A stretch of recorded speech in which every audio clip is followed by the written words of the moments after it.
నమస్తే, welcome to Sakshi sports. నేను మీ కృష్ణబాల. ఐపీఎల్లో రాజస్థాన్ రాయల్స్ ప్లేఆఫ్స్ ఆశలను సజీవంగా నిలిపిన కీలక మ్యాచ్ అనంతరం కెప్టెన్ రియాంగ్ పరాగ్ కామెంటేటర్లపై తీవ్ర స్థాయిలో విరుచుకుపడ్డాడు.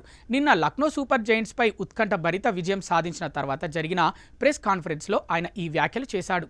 ఆటగాళ్ల వ్యక్తిగత జీవితాలపై అనవసర వ్యాఖ్యలు చేయవద్దని, కేవలం క్రికెట్ గురించి మాత్రమే మాట్లాడాలని వ్యాఖ్యాతలకు సూచించాడు.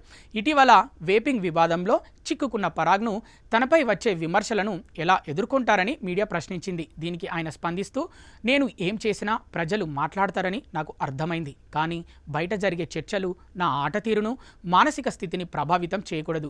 కీబోర్డ్ వారియర్స్ చేసే కామెంట్లు బయటి విషయాలు, వాటిని అక్కడే వదిలేయాలి అని స్పష్టం చేశాడు. కొంతమంది నిపుణులు, కామెంటేటర్లు హద్దులు దాటి ప్రవర్తిస్తున్నారని పరాగ్ ఆరోపించాడు. టీం 75 లేదా 80 పరుగులకు ఆలౌట్ అయితే వారికి ఆడటం ఇష్టం లేదని, ఆడటం చేత కాదని చెప్పడం చాలా సులభం, కానీ దాని వెనుక 3-4 రోజుల కఠోర శ్రమ ఉంటుంది. మేము కూడా మనుషులమే, మా వైపు నుంచి కూడా తప్పులు జరుగుతాయి అని అన్నాడు. కామెంటేటర్లకు నేను చేసే విజ్ఞప్తి ఒకటే, దయచేసి క్రికెట్ను ప్రేమించండి, క్రికెట్ గురించి మాత్రమే మాట్లాడండి. దేశానికి ఎంతో ముఖ్యమైన ఈ ఆటకు కొంత గౌరవం ఇవ్వాలి, అంతేగాని ఇతర అనవసర విషయాల గురించి మాట్లాడొద్దు అని పరాగ్ కోరాడు.